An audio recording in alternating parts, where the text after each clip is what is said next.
नमस्कार दोस्तों, स्वागत है एक बार पुनः हमारे चैनल में। तो इसके पहले वाले वीडियो में हम लोगों ने मुस्लिम समाज सुधार आंदोलन और कुछ कृषक आंदोलन और कुछ जनजातीय आंदोलन और उसके बाद 19वीं और 20वीं सदी में कुछ समाज सुधार आंदोलन के बारे में हम लोगों ने पढ़ा था। इस वाले वीडियो में हम लोग देखेंगे कुछ प्रमुख किसान आंदोलन। ये काफ़ी महत्वपूर्ण आंदोलन होंगे जो आपके एग्ज़ाम में बार बार जो है रिपीट होते हैं और पूछे जाते हैं। तो इस वीडियो को जो है आखिरी तक आप लोग ज़रूर देखिएगा। चलिए शुरू करते हैं। नील आंदोलन पहला जो है नील आंदोलन, ये 1859 से 60 ईस्वी तक स्थान जो है कहाँ होता है, ये बंगाल में। तो नील आंदोलन आप लोगों ने सुना होगा, काफ़ी महत्वपूर्ण है और काफ़ी चर्चा में भी एग्जाम में रहता है। अब नील आंदोलन कारण क्या होता है? बंगाल के वे काश्तकार जो अपने खेतों में चावल या अन्य खाद्यान्न उगाना चाहते थे, ब्रिटिश नील बागान मालिकों द्वारा नील की खेती करने के लिए बाध्य किया जाता था। तो जो काश्तकार थे वो अपने खेतों में चावल और अन्य खाद्यान्न उगाना चाहते थे, लेकिन जो ब्रिटिश नील बागान मालिक थे वो उनको वो खाद्यान्न नहीं उगाने देते थे और उनसे जबरन जो है नील की खेती करवाते थे। नील की खेती से अगर ये लोग इनकार करते थे तो फिर इनको क्या होना पड़ता था कि मालिकों के दमन चक्र का सामना करना पड़ता था। तो इन लोगों को एक प्रकार से ज़बरदस्ती नील की खेती करनी पड़ती थी। इसी में एक प्रथा आती है, ददनी प्रथा। नील उत्पादक यानी कि जो बागान मालिक होते थे, किसानों को एक मामूली रकम यानी एक अग्रिम दे करके उनसे एक अनुबंध यानी कि जिसे हम करारनामा कहते हैं, करारनामा लिखवा लेते थे। यही क्या होता था, ददनी प्रथा। जैसे कि हम लोग नॉर्मली जानते हैं कि बयाना दे देना यानी करारनामा, तो थोड़ी सी एक मामूली रकम उन लोगों को दे देते थे और एक अनुबंध कर लेते थे, करारनामा, जिससे कि ये लोग नील की खेती करने के लिए क्या हो जाते थे, बाध्य हो जाते थे। इसी को क्या कहा जाता है, ददनी प्रथा कहा जाता है। अब देखेंगे कि नेतृत्वकर्ता इसके कौन कौन थे। तो दिगंबर विश्वास, विष्णु विश्वास के नेतृत्व में इस आंदोलन की शुरुआत कहाँ से हुई? बंगाल के नदिया जिले के गोविंदपुर गांव से हुई। तो दो नाम आपको याद रखने हैं इसमें, दिगंबर विश्वास और विष्णु विश्वास। शुरू कहाँ हुई? बंगाल के नदिया जिले के गोविंदपुर गांव में, नील की खेती करने के विरोध में। अब देखेंगे इसके सफलता के कारण जो रहे वो किसानों की एकजुटता, अनुशासन, संगठन और सहयोग से जो आंदोलन ये लोग किए उसके कारण जो है इसमें काफ़ी सफलता मिली। आंदोलन को बंगाल के जो बुद्धिजीवी वर्ग थे उनका भी सहयोग प्राप्त हुआ।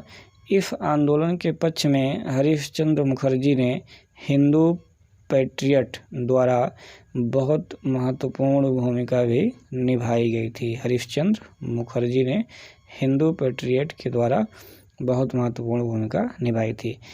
अगला जो पॉइंट है वो काफ़ी महत्वपूर्ण है। दीन बंधु मित्र का एक नाटक है नील दर्पण।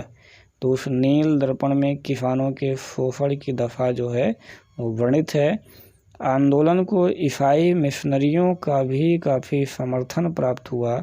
ये थोड़ा सा इम्पोर्टेंट टाइप है क्योंकि इसमें ट्विस्ट है, ठीक है, कि ईसाई जो मिशनरी थे वो लगभग कहाँ, अंग्रेज के थे यानी ब्रिटिश के थे। उन लोगों ने भी जो है इस आंदोलन में जो है इन किसानों का साथ दिया, क्योंकि उन लोगों के भी ऐसा फील हुआ कि हाँ जो है ज़बरदस्ती इनके साथ किया जा रहा है। ठीक, चलिए नेक्स्ट अब देखते हैं कि जब विद्रोह हुआ तो उसके बाद एक आयोग का गठन हुआ जिसे कि नील आयोग कहा जाता है। इसका गठन 1860 ईस्वी में हुआ। ब्रिटिश सरकार द्वारा नील आंदोलन समस्या की जांच के लिए सीटोनकार की अध्यक्षता में 4 सदस्यीय, आपको ये पॉइंट याद रखना है, आयोग का गठन किया गया। आयोग ने अपनी रिपोर्ट में किसानों के शोषण की बात को स्वीकार किया, यानी नील आयोग ने ये स्वीकार किया कि हाँ, किसानों का शोषण जो है वो हो रहा है और इसको बंद किया जाए।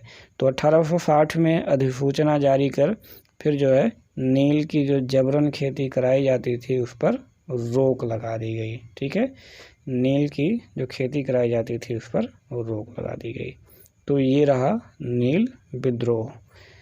आगे देखते हैं जो अगला महत्वपूर्ण है पाबना विद्रोह। ये 1837 से 76 के बीच होता है। स्थान जो है आपका बंगाल ही है। कारण क्या होता है कि जमींदारों द्वारा लगान की दर को अत्यधिक बढ़ा देना। तो जो यहाँ जमींदार होते थे वो जमींदार जो है लगान की दर काफ़ी बढ़ा दिए। इस आंदोलन का जो नेतृत्व किए वो ईशान चंद्र राय, केशव चंद्र राय एवं शंभू पाल ने किया। समर्थक बंकिम चंद्र चट्टोपाध्याय एवं रमेश चंद्र दत्त, जो आरसी दत्त के नाम से फेमस थे। हमने प्रीवियस वीडियो में आपको बताया था जो धन निष्कासन की बात थी, वहाँ पर दादा भाई नौरोजी और आरसी दत्त ने जो है काफ़ी भूमिका निभाई थी। विशेष क्या था इसमें कि यह आंदोलन केवल जमींदारों के खिलाफ था, ब्रिटिश शासन के खिलाफ नहीं था। नेताओं ने कहा कि हम महारानी और सिर्फ महारानी के रैयत होना चाहते हैं। ठीक है, महारानी और सिर्फ महारानी के ही रैयत होना चाहते हैं। ये जो बीच में जमींदार हैं इनको हटा दिया जाए क्योंकि ये ज़्यादा शोषण करते हैं। तो आप लोगों को बंदोबस्त वाली व्यवस्था में बताया था कि जब ये अस्थाई बंदोबस्त स्टार्ट हुआ था उसमें जो है जमींदारी प्रथा काफ़ी बढ़ गई थी और जो बीच के जमींदार थे वो काफ़ी जो है जैसे सामंत हुआ करते थे उस टाइप की उनकी स्थिति आ गई थी। ठीक है, काफ़ी ज़्यादा शोषण करते थे। उन्हीं को हटा करके फिर बाद में क्या आई थी रैयतवाड़ी व्यवस्था। तो जैसा कि लास्ट में लिखा है कि नेताओं ने कहा कि हम महारानी के रैयत होना चाहते हैं। उसके बाद रैयतवाड़ी व्यवस्था आ गई थी, यानी कि डायरेक्ट सरकार का और किसानों से संपर्क हो गया था और ये जो बीच के जमींदार थे इनको जो है हटा दिया गया था। तो आइए दोस्तों आगे देखते हैं। अगला जो हमारा होता है वो दक्कन उपद्रव होता है 1875 ईस्वी में। कहाँ पे? महाराष्ट्र में। कारण क्या होता है कि रैयतवाड़ी व्यवस्था में किसानों से उन्हें बिना मालिकाना हक दिए सीधा लगान वसूल करना, ये जो है इसका कारण होता है। साहूकार जो होते थे उनके द्वारा अत्यधिक ब्याज वसूल करना, न्यायपालिका द्वारा पक्षपातपूर्ण न्याय साहूकारों के पक्ष में देना। यह आंदोलन मूलतः किसके खिलाफ था? साहूकारों के खिलाफ और जमींदारों के खिलाफ। क्योंकि एक तो साहूकार जो है ज़्यादा ब्याज वसूलना शुरू कर दिए। साहूकार आप लोग जानते हैं जो ऋण देते थे ब्याज पर, और जमींदार आप लोग जानते ही हैं। तो जमींदार और ये जो साहूकार थे ये दो लोग शोषण कर रहे थे, तो इन्हीं दोनों लोगों के विरुद्ध ये आंदोलन था। शुरू में जो यह आंदोलन था वो अहिंसक था, लेकिन फिर बाद में ये आंदोलन हिंसक बन गया। दक्कन कृषक राहत अधिनियम 1879 द्वारा किसानों को साहूकारों के विरुद्ध कुछ फिर संरक्षण प्रदान किया गया। दक्कन कृषक राहत अधिनियम 1879 द्वारा कुछ जो है संरक्षण किसानों को प्रदान किया गया और फिर यह आंदोलन जो है वो डाउन हो गया। अगला जो आंदोलन है वो भी बहुत महत्वपूर्ण है। मोपला विद्रोह 1981, स्थान मालाबार तट केरल पर। तो ये भी काफ़ी इम्पोर्टेंट है। मोपला विद्रोह 1921 में। मोपला मालाबार तट पर रहने वाले गरीब किसान थे। तो अगर पूछा जाता है मोपला कौन थे, तो ये मालाबार तट पर रहने वाले गरीब किसान थे जो अरब लोगों के वंशज थे। ये अधिकतर गरीब मुस्लिम किसान थे। नंबूदरी ये उच्च वर्ण हिंदू संपन्न जमींदार थे जिन्हें प्रशासन का संरक्षण प्राप्त था। कारण क्या था इस आंदोलन के होने का कि जो हिंदू संपन्न जमींदार थे यानी कि नंबूदरों का गरीब मोपलाओं पर अत्याचार। तो मोपला कौन थे आपको बता ही दिया गया कि अधिकतर इसमें गरीब मुस्लिम थे और जो नंबूदरी थे वो उच्च वर्ण हिंदू संपन्न जमींदार थे। तो ये जो नंबूदर थे वो मोपलाओं पर जो है अत्याचार करते थे। अंग्रेजी सरकार के खिलाफत विरोधी नीतियाँ, तो इसमें जो अंग्रेजी सरकार की खिलाफत विरोधी नीतियाँ, खिलाफत आंदोलन भी चला था। गांधी जी ने भी इसमें भाग लिया था। खिलाफत यानी खलीफा से संबंधित है। तो खलीफा के विरुद्ध जो है कुछ जो नीतियाँ सरकार ने बनाई थी उससे भी इन लोगों को जो है वो आपत्ति थी क्योंकि ये मुस्लिम थे। इस वजह से भी कुछ इस आंदोलन में और तेजी आई। आप देखते हैं कि इसका नेतृत्व किसने किया था, तो अली मुस्लियार ने किया था। समर्थन महात्मा गांधी ने इनको समर्थन दिया था और मौलाना आज़ाद और शौकत अली ने भी मोपला विद्रोह को जो है समर्थन दिया था।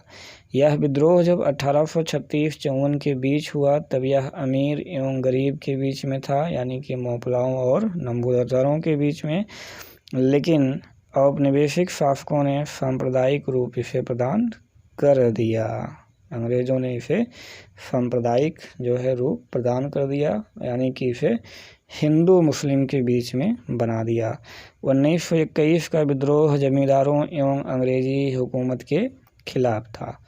तो स्टार्टिंग में तो ये केवल गरीब और अमीर के बीच था, फिर इसे सांप्रदायिक बना दिया गया यानी कि हिंदू और मुस्लिम के बीच में कर दिया गया, और फिर लास्ट में 1920 के आसपास ये जो है किसके, अंग्रेजी हुकूमत के खिलाफ भी हो गया। चलिए नेक्स्ट देखते हैं दोस्तों, जो है हमारा वो एका आंदोलन है। समय जो होता है वो 1921 से 23। स्थान अवध, यानी ये अवध के में ये एका आंदोलन स्टार्ट होता है। आंदोलन के केंद्र जो होते हैं वो आपके हरदोई, बहराइच, सुल्तानपुर, बाराबंकी और सीतापुर। नेतृत्व मदारी पासी और सहरेब। कारण क्या होता है, अत्यधिक लगान, गैर कानूनी रूप से खेत छीनना यानी जिसे बेदखल करना कहते हैं, बेगार प्रथा यानी कि काम करा लेना और उसके बदले मजदूरी ना देना, व्यापकता यानी कि काश्तकार किसान और छोटे जमींदार इसमें दोनों शामिल थे इस आंदोलन में। ठीक है, काश्तकार किसान और छोटे जमींदार दोनों इस आंदोलन में शामिल थे। तो इस प्रकार से ये हो गया। अगला हम लोग देखेंगे संयुक्त प्रांत किसान आंदोलन। संयुक्त प्रांत आप लोग जानते ही हैं। 1920 और 22 स्थान संयुक्त प्रांत। कारण क्या होता है, आगरा एवं अवध क्षेत्र में जमींदारों एवं सरकार द्वारा किसानों का शोषण। तो आगरा और अवध क्षेत्र में जमींदारों द्वारा किसानों का शोषण किया जाता है, जिसके कारण ये आंदोलन शुरू होता है। फसल नष्ट हो जाने के बावजूद भी अत्यधिक लगान वसूल करना, ये जो है कारण होते हैं इस आंदोलन के शुरू होने के। उत्तर प्रदेश किसान सभा 1918। अवध में किसानों को संगठित करने के लिए गौरी शंकर मिश्र, इंद्र नारायण द्विवेदी और मदन मोहन मालवीय के प्रयासों से उत्तर प्रदेश किसान सभा की स्थापना की गई थी। तो आपको ये डेट याद रखना है, उत्तर प्रदेश किसान सभा 1918। और इसमें जो मेन थे गौरी शंकर मिश्र, इंद्र नारायण द्विवेदी, मदन मोहन मालवीय और बस 3 लोग थे, गौरी शंकर मिश्र, इंद्र नारायण द्विवेदी और मदन मोहन मालवीय के प्रयासों से ये हुआ था। तो इस टाइप से आपका क्वेश्चन पूछ लेता है कि उत्तर प्रदेश किसान सभा को संगठित करने में किनका हाथ था। उसके बाद जो आता है अवध किसान सभा 1920 में। इसका गठन जो किया वो किसने किया? बाबा रामचंद्र ने किया था। ये मूलतः महाराष्ट्र के रहने वाले थे बाबा रामचंद्र। सभा ने किसानों से बेदखल जमीन ना जोतने और बेगार ना करने की अपील की। नियमों का पालन ना करने वाले किसानों का सामाजिक बहिष्कार किया। नाई धोबी बंद, सामाजिक बहिष्कार करने तथा अपने विवादों को पंचायत के माध्यम से हल करने का आग्रह किसानों से किया। तो ये अवध किसान सभा 1920 में बाबा रामचंद्र ने शुरू किया। ये महाराष्ट्र के रहने वाले थे और इस आंदोलन के द्वारा जो है जो किसानों से ज़मीन छीन ली गई थी उनसे आग्रह किया गया कि उन ज़मीनों पर जो है ये लोग जुताई उताई ना करें, बेगार ना करें।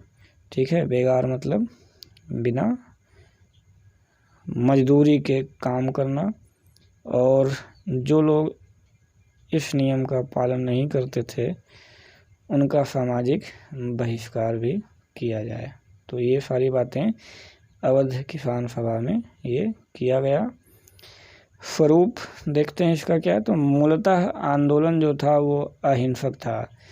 किसान सभाओं द्वारा शांतिपूर्ण बैठकें, सामाजिक बहिष्कार, बेदखल जमीन को ना जोतना, आपसी विवादों को पंचायतों के माध्यम से सुलझाना इत्यादि तरीकों को अपनाया गया था। परंतु 1921 में कुछ क्षेत्रों में आंदोलन ने हिंसक रूप ले लिया। इस दौरान किसानों ने बाजारों, घरों एवं अनाजों की दुकान पर धावा बोलकर उन्हें लूटा और पुलिस के साथ जो है वहाँ पर हिंसक कुछ झड़पें भी हुई। तो आरंभ में यह अहिंसक था लेकिन बाद में ये कुछ हिंसक भी हो गया। अंत इसका कैसे हुआ? सरकारी दमन ने आंदोलन को कमज़ोर कर दिया। अवध माल गुजारी रेट संशोधन अधिनियम ने आंदोलन को कमज़ोर किया। मार्च 1921 तक यह आंदोलन भी लगभग समाप्त हो गया। तो ये भी आंदोलन समाप्त हुआ। नेक्स्ट है वो काफ़ी महत्वपूर्ण आंदोलन है वो बारदोली सत्याग्रह। कारण क्या था इसका? 1926 ईस्वी में सरकार ने बारदोली में जो राजस्व था वो 30% यानी कि 1927 में घटा करके 22% कर दिया था, जो किसानों के लिए अत्यंत हताशापूर्ण था। क्योंकि एक ओर कपास के मूल्यों में गिरावट आई, दूसरी ओर राजस्व दर में अत्यधिक वृद्धि के कारण किसान जो है वो राजस्व देने में असमर्थ थे। तो वहीं जो है बाध्य होकर क्या करते थे, अपनी ज़मीन तक भी बेचने के लिए मजबूर हो रहा था। तो ये जो है 1926 में सरकार ने बारदौली में राजस्व जो है वो 30% कर दिया था, जो किसानों के लिए अत्यंत जो है हताशापूर्ण था। क्योंकि उस समय जो है कपास के मूल्यों में गिरावट भी आ गई थी और राजस्व दर में अत्यधिक वृद्धि के कारण किसान राजस्व देने में क्या हो रहे थे, असमर्थ हो रहे थे और इस कारण जो है उन्हें अपनी ज़मीन भी बेचनी पड़ रही थी। तो मेन रीज़न क्या था कि जो राजस्व था वो 30% बढ़ा देना। नेतृत्व कौन करता है इसका?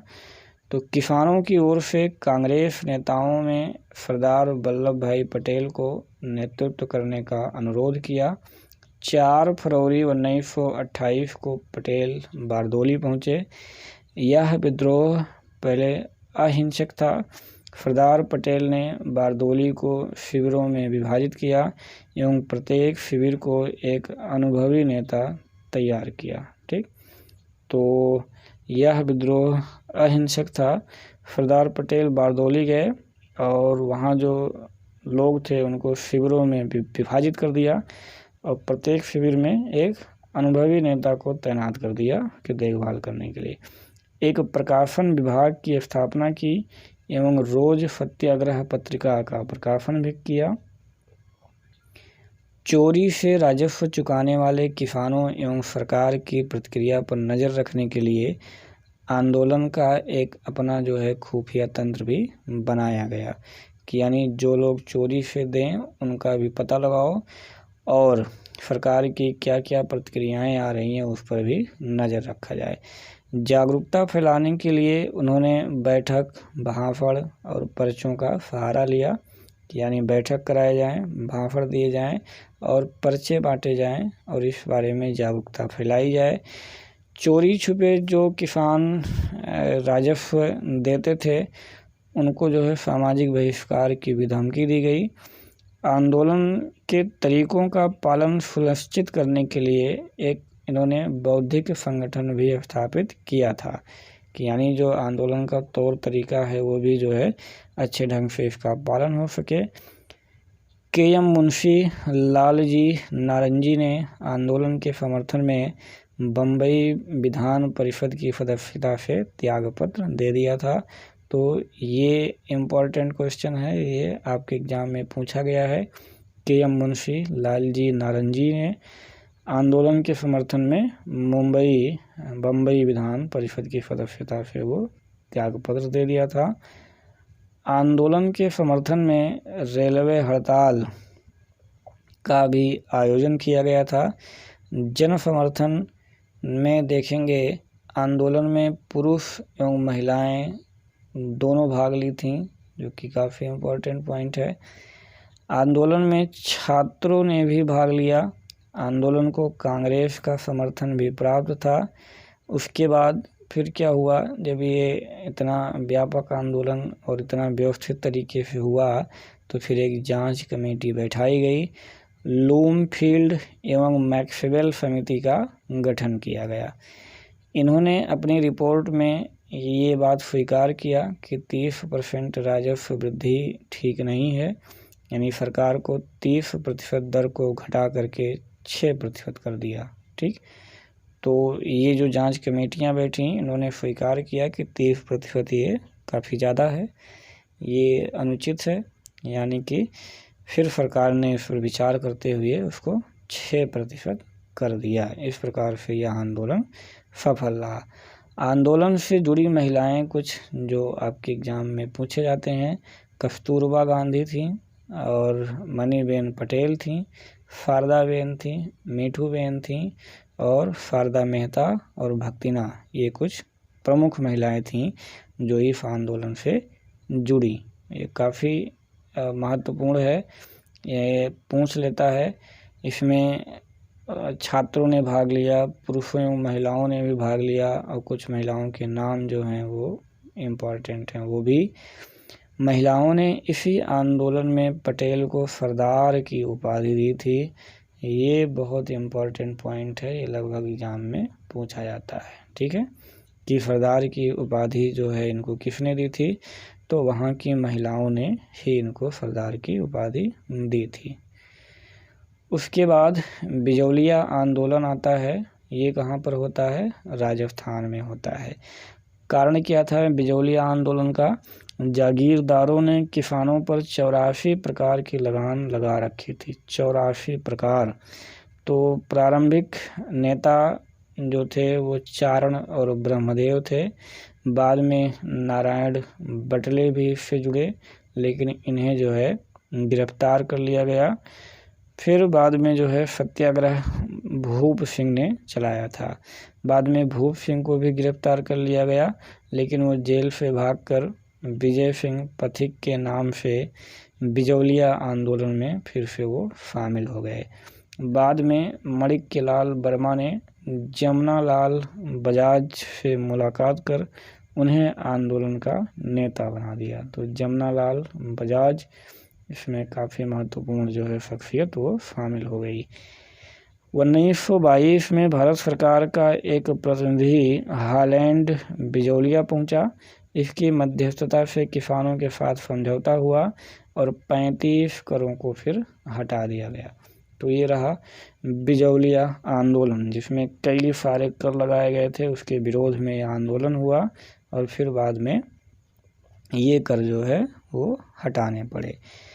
तेभागा आंदोलन 1946 से 50 स्थान बंगाल में होता है। इस आंदोलन की शुरुआत त्रिपुरा के हसनाबाद से हुई। यह मुख्यतः बंगाल में केंद्रित था। इस आंदोलन के प्रमुख नेता कंपाराम सिंह एवं भवन सिंह थे। इस आंदोलन में बटाईदार किसानों ने ऐलान किया कि वे फसल का 2/3 हिस्सा लेंगे, फसल का 2/3 हिस्सा लेंगे और जमींदारों को सिर्फ 1/3 हिस्सा ही देंगे। यहाँ पे छूट गया है।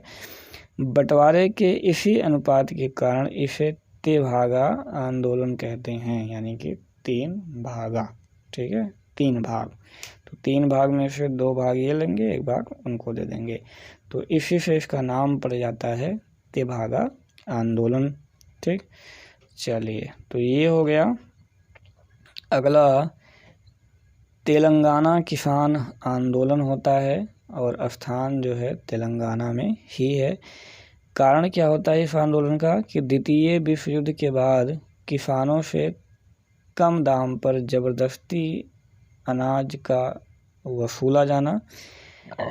तत्कालीन कारण क्या था कि कम्युनिस्ट नेता एवं किसान संगठनकर्ता कमरैया की पुलिस द्वारा हत्या कर देना।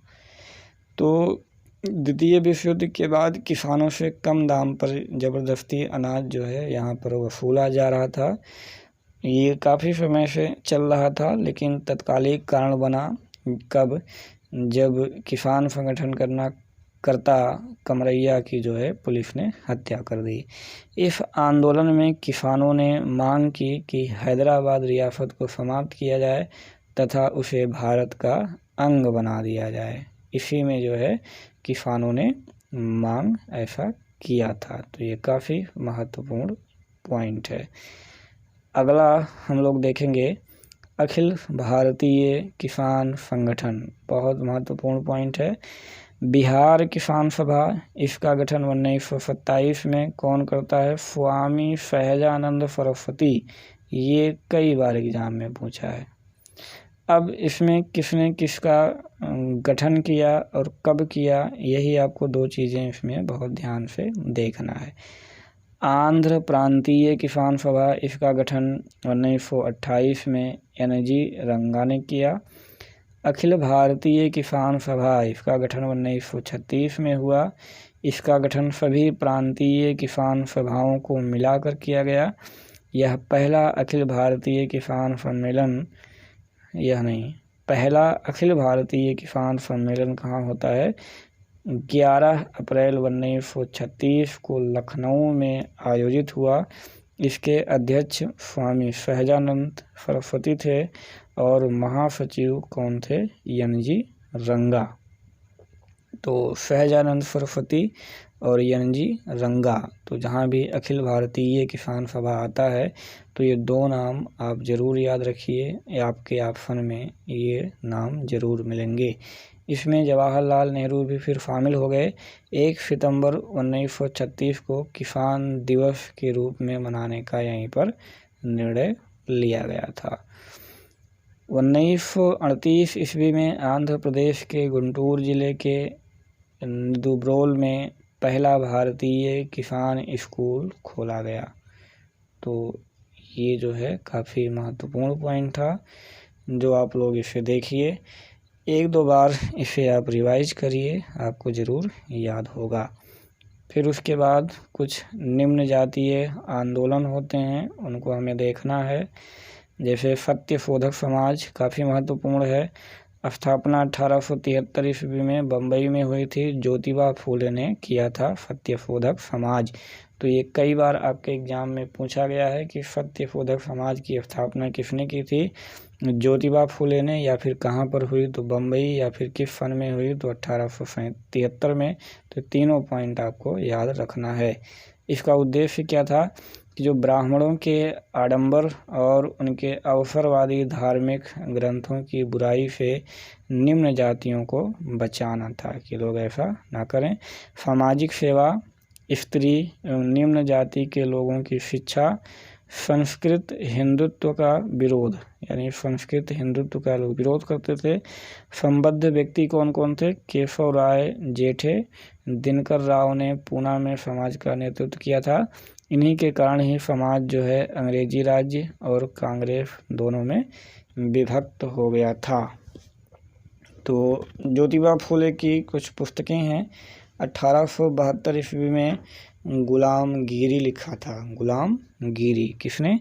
ज्योतिबा फुले ने 1872 में गुलामगिरी लिखी। सार्वजनिक सत्य धर्म पुस्तक ये भी लिखी।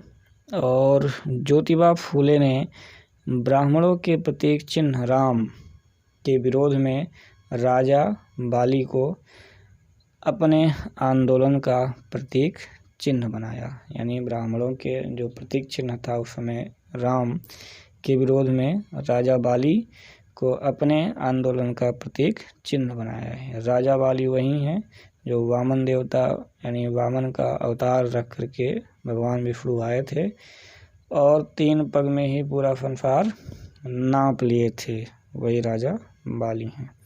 ठीक है, चलिए आगे देखते हैं। भीमराव अंबेडकर 1920 में all India depressed class federation, अब इनकी जितनी भी चीज़ें हैं ये बहुत ही इम्पोर्टेंट हैं, एग्जाम में आते हैं। 1924 में बहिष्कृत हितकारिणी सभा, ये भी इम्पोर्टेंट है। 1927 में समाज समता संघ, ये भी आपका इम्पोर्टेंट है। 1942 में अनुसूचित जाति परिसंघ, अंबेडकर ने निम्न जातियों के लिए पृथक निर्वाचन की मांग की थी, बहुत महत्वपूर्ण है। मंदिरों में सभी को जाने के लिए आंदोलन चलाया था, कांग्रेस का विरोध किया एवं ब्रिटिश साम्राज्यवाद के पक्ष में थे। किसके? ब्रिटिश साम्राज्यवाद के पक्ष में थे। ये यूपीएससी का डायरेक्ट क्वेश्चन है, क्योंकि यूपीएससी ऐसे ही सारी क्वेश्चंस पूछता है कि अंबेडकर ब्रिटिश साम्राज्यवाद के पक्ष में थे कि नहीं थे। चलिए, अछूतों एवं हिंदुओं में सामाजिक समानता का प्रचार, मजदूर वर्ग के हितों की रक्षा, अछूतों के हितों की रक्षा के लिए इन्होंने कदम उठाया था।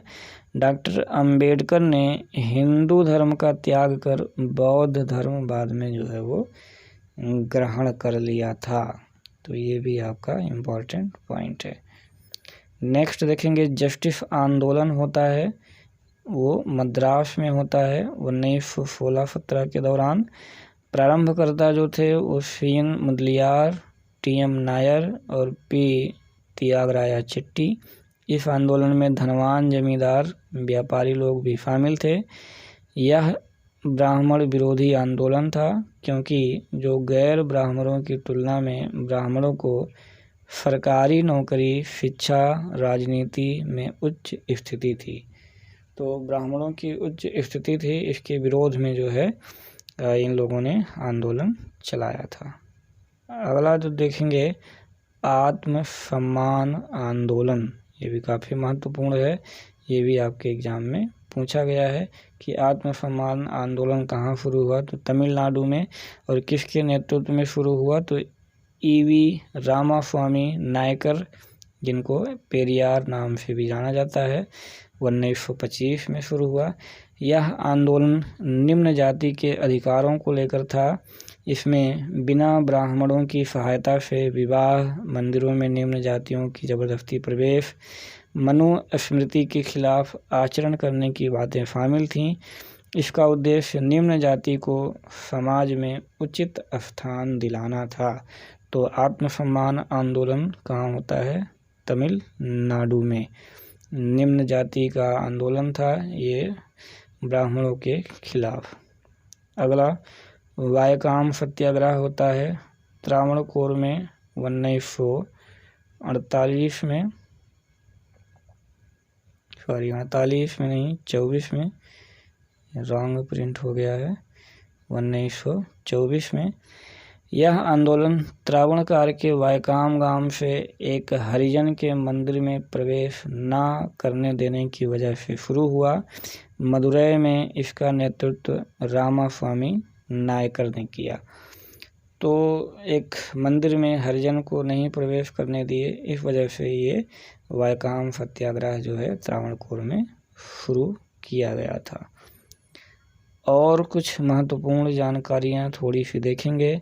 नियोजकों के विरुद्ध मजदूरों की जो पहली हड़ताल होती है वो 1877 में नागपुर एक्सप्रेस मिल।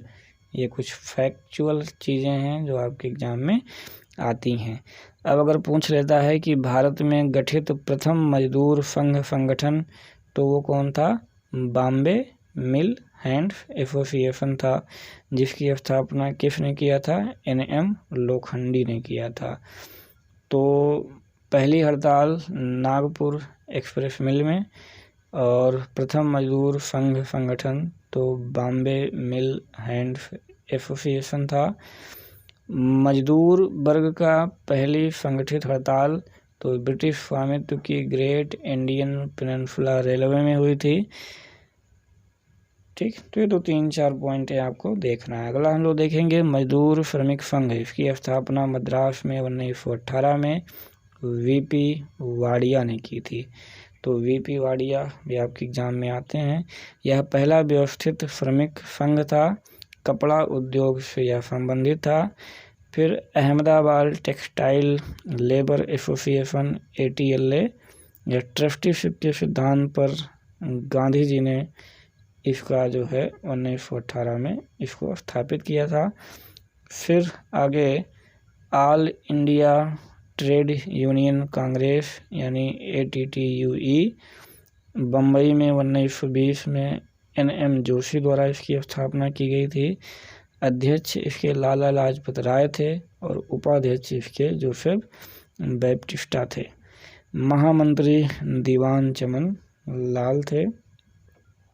इसकी स्थापना 107 ट्रेड यूनियनों को मिलाकर के हुआ था। NM जोशी AITUC के प्रतिनिधि के रूप में अंतर्राष्ट्रीय श्रम संगठन भेजे गए थे, जो कि महत्वपूर्ण पॉइंट है। ILO में ये जो है वो भेजे गए थे। Indian national trade union Congress यानी INTUE मई 1947 में स्थापित हुई थी। इसकी स्थापना सरदार वल्लभ भाई पटेल BB गिरी ने की थी, और पहले जो अध्यक्ष थे वो कौन थे? सरदार पटेल थे। तो इस प्रकार से दोस्तों इस समय के बीच में जो आंदोलन हुए वो समाप्त हो गए। तो अब जो है इसके आगे जो है नई चीज़ें, यानी भारत में समाचार पत्रों का विकास कैसे कैसे होता है, हम उस बारे में जो है वो चर्चा करेंगे। तो अगला वीडियो समाचार पत्रों के विकास से संबंधित है, तो ये आप लोग ज़रूर देखिएगा, बहुत महत्वपूर्ण है। तो दोस्तों बने रहिए हमारे साथ, ऐसे ही पूरी कंप्लीट मॉडर्न हिस्ट्री आपको कंप्लीट कराई जाएगी। तो वीडियो देखने के लिए बहुत बहुत धन्यवाद।